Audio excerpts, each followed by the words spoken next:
How are you students, my name is Ashish Modi. फिर से मैं मोदी क्लासेस में आपका स्वागत करता हूँ। Today we discussed about the mechanical subject thermodynamic. Previous video मैंने बाकी के सब्जेक्ट जो अप्लाइड मैकेनिक्स है, टॉम है, एफएमएचएम, उसके चैप्टर 1 के ऑलमोस्ट सारे टॉपिक हमने कवर कर लिए और उसका वीडियो भी मैंने अपलोड कर चुका हूँ। ठीक है, और जिस लोगों को फिजिक्स में वो सब में डाउट है, उसमें प्लेलिस्ट में भी मैंने पूरा रिवीजन का एक लाइव वीडियो बनाया था, तो वो जरा चेक कीजिएगा। तो आपका फिजिक्स का जिसमें बाकी है, बैकलॉग है, तो वो क्लियर हो जाए। ठीक है, अब यहाँ जो थर्मोडायनेमिक है उसमें हमने फर्स्ट चैप्टर में जो zeroth law of the thermodynamic बहुत अच्छे से रिकवर किया है। उसके एग्जाम्पल भी हमने किया है, आइसोलेटेड सिस्टम, फिर वो एडियाबेटिक, जीरोथ लॉ में क्या चाहिए, क्या रिक्वायरमेंट है, वो सारा रिवीजन करवा चुका हूँ। वर्क कैसे होता है, part function, point function, properties, thermodynamic पहले क्या है, हीट एंड टेम्परेचर क्या है, वो सब हमने रिवाइज कर लिया है, मतलब उसमें हमने डिस्कस कर लिया है। तो जिसको भी ये डायरेक्ट फर्स्ट लॉ पे मत जाओ भाई, पहले थर्मोडायनेमिक के जो 4 लॉज हैं हमारे फिजिक्स में, एक तो zeroth law of the thermodynamics, ये first law of the thermodynamics, और second law of the thermodynamics, third law. तो पहले आपको शुरू से ही थर्मोडायनेमिक पढ़ना होगा। ऐसा नहीं कि चलो आज ये नया टॉपिक है तो हो जाएगा, नहीं होगा भाई। पहले आपको क्लियर करना होगा जीरोथ लॉ कि उसमें क्या क्या आता है और क्या कहना चाहता है, तो ही हम आगे तो ही आपको समझ में आएगा। ठीक है, तो जिसको भी नहीं देखा है मेरे प्रीवियस वीडियो थर्मोडायनेमिक के या अदर सब्जेक्ट के, तो भाई देख लीजिएगा। पर इस चैप्टर को शुरुआत करने से पहले मैंने चैप्टर 1 के एग्जाम्पल न्यूमेरिकल भी करवाए हैं। ठीक है, तो वो भी आपको करवाना जरूरी है।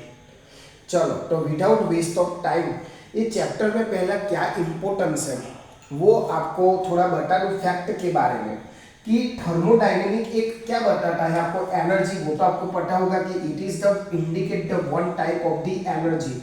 हमने टॉम है, बाकी के जो अप्लाइड मैकेनिक्स है उसमें मशीन के बारे में देखा कि मशीन क्या है, कि it is the one type of the instrument जो एक एनर्जी के एक फॉर्म में से दूसरे फॉर्म में क्या करती है, रूपांतर करती है। तो थर्मोडायनेमिक्स में भी ऐसा ही है कि एनर्जी हमारी यूनिवर्स में कैसी रहेगी, कांस्टेंट रहेगी।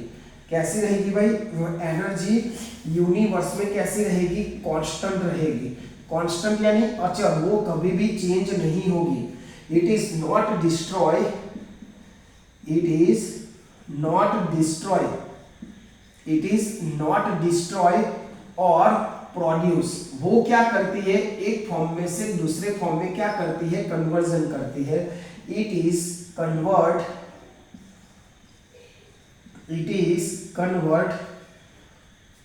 One form to energy, one form of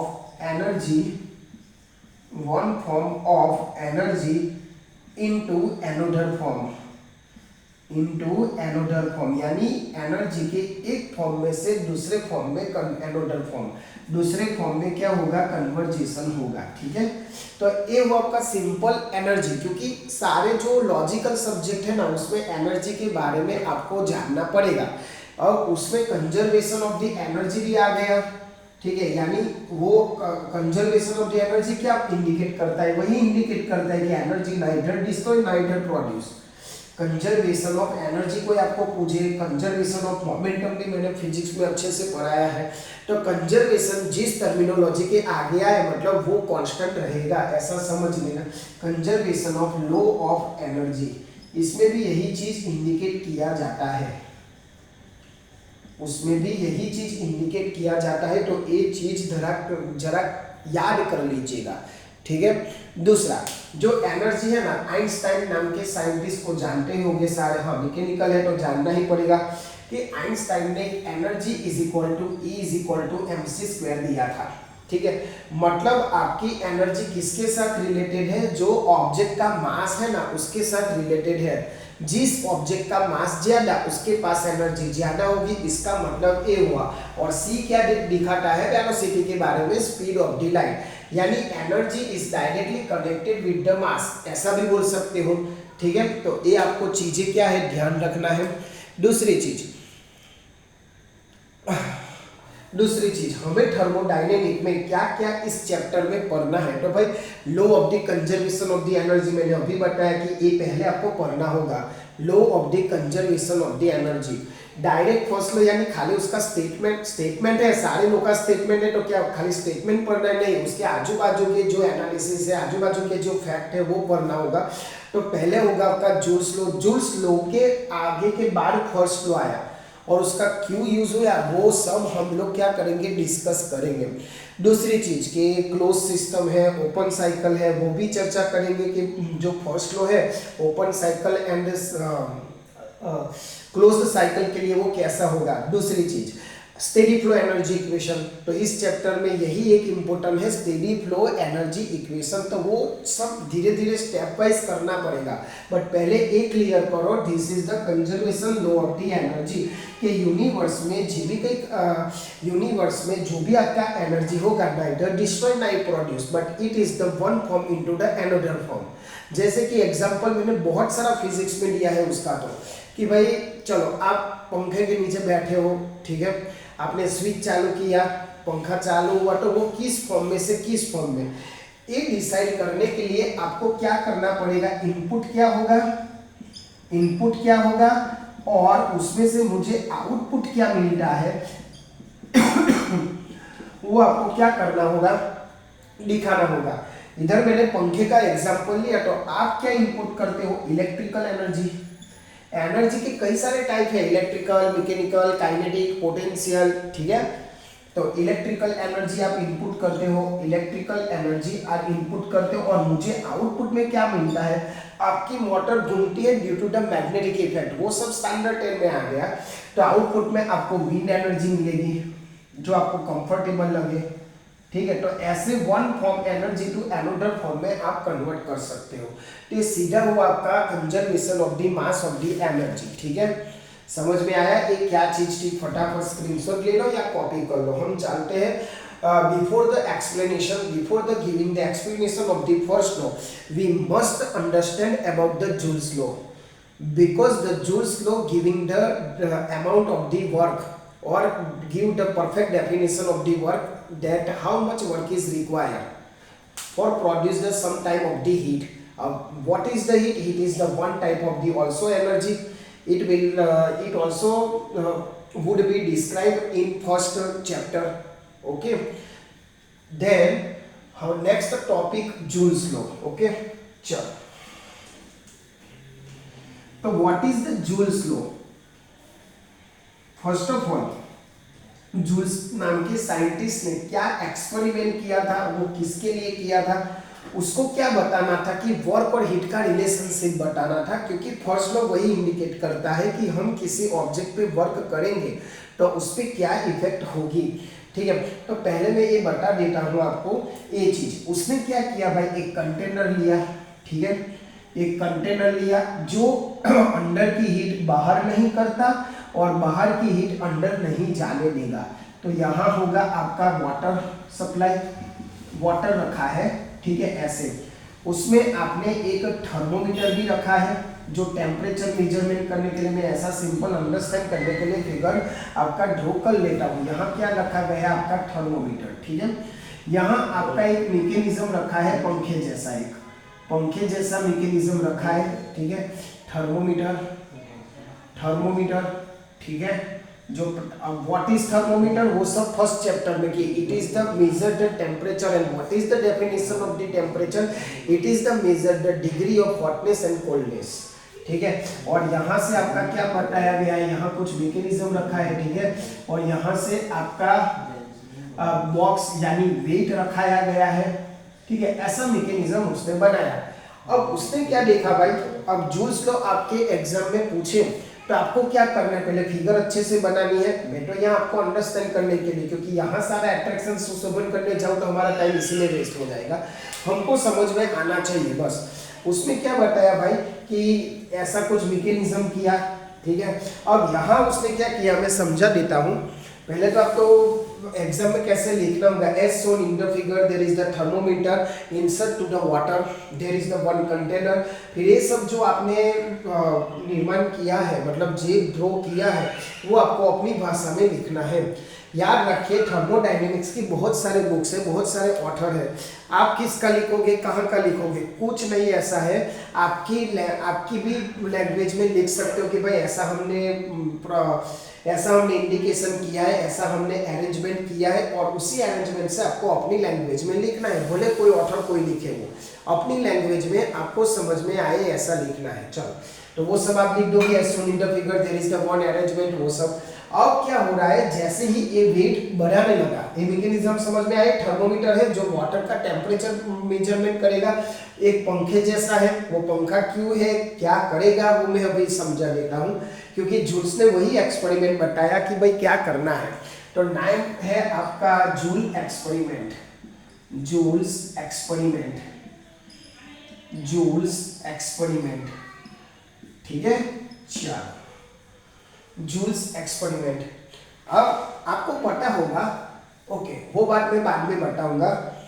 चलो, अब यहाँ क्या होता है एक्सपेरिमेंट में, जैसे ही वेट ए बढ़ाने लगा, ठीक है, यहाँ ऐसा मैकेनिज्म के वेट बढ़ा तो आपका पंखा क्या करेगा, घूमने लगेगा।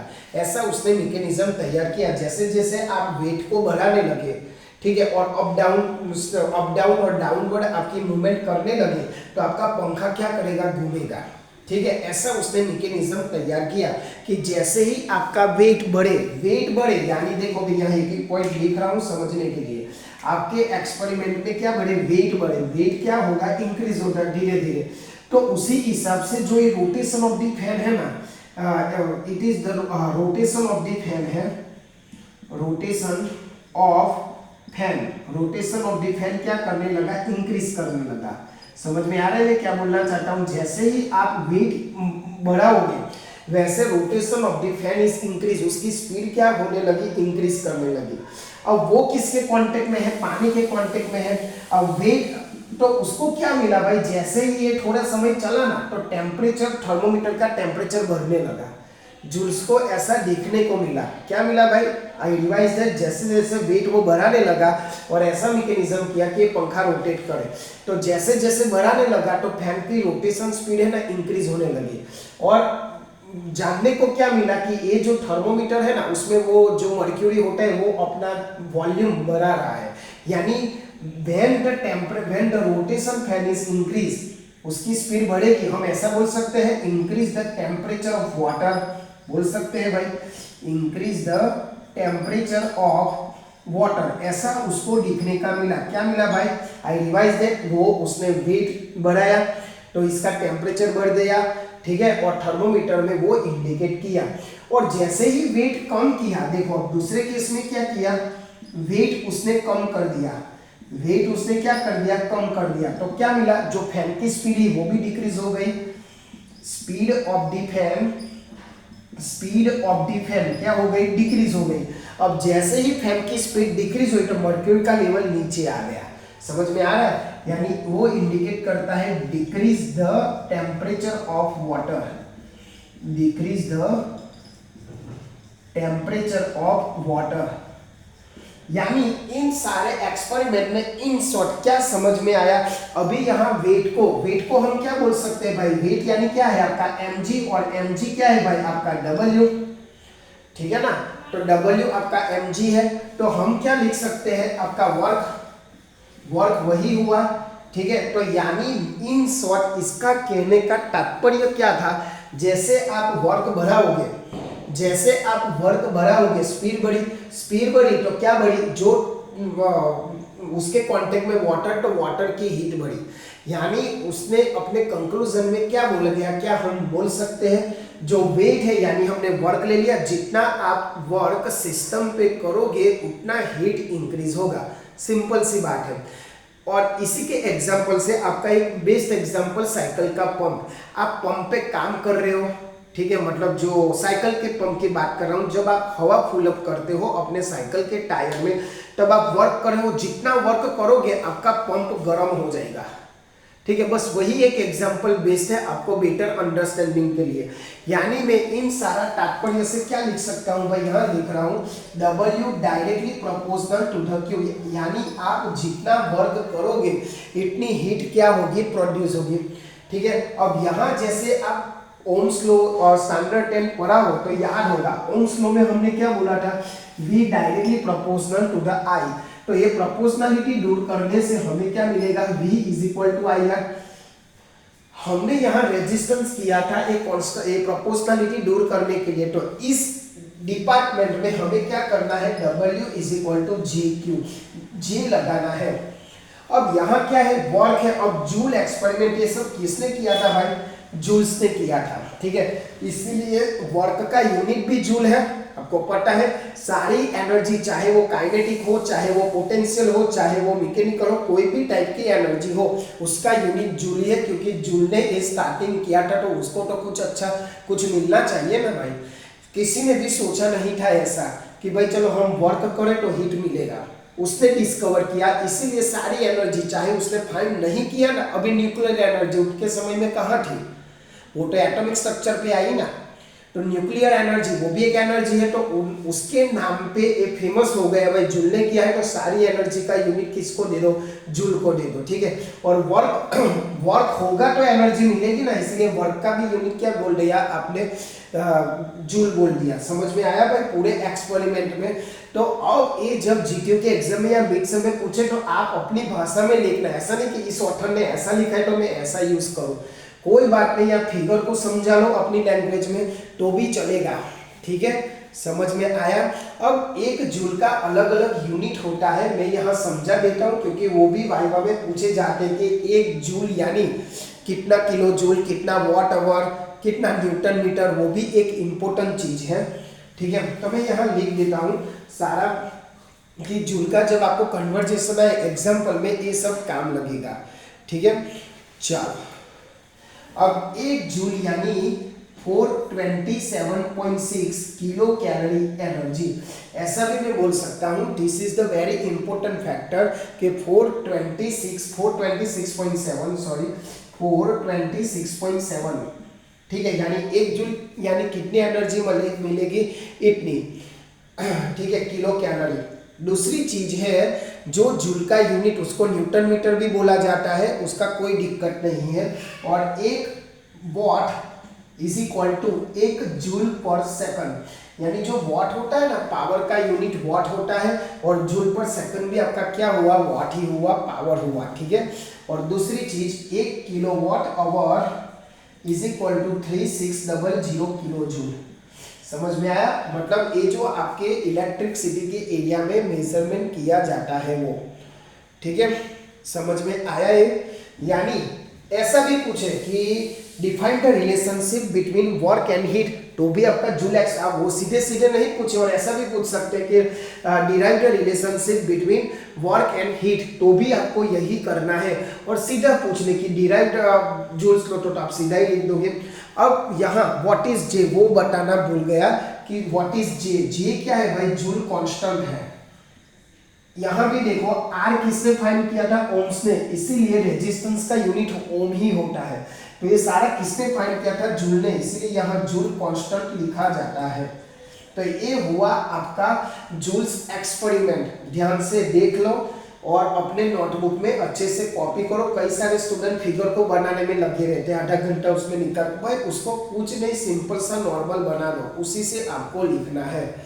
ठीक है, तो ये हुआ आपका जूल्स एक्सपेरिमेंट, फटाफट लिख लो, कॉपी करो। और कुछ भी डाउट हो तो भाई उसमें कुछ डाउट जैसा भी नहीं होना चाहिए, आप 2-3 बार देखोगे तो आपको समझ में आ जाएगा कि भाई क्या है क्या नहीं। ठीक है, तो यहाँ ये मैंने बोला था कि भाई इस चैप्टर में क्या हमें कंजर्वेशन ऑफ द एनर्जी आना चाहिए, कंजर्वेशन ऑफ द मास क्या है क्या नहीं, वो सब मैंने समझाया।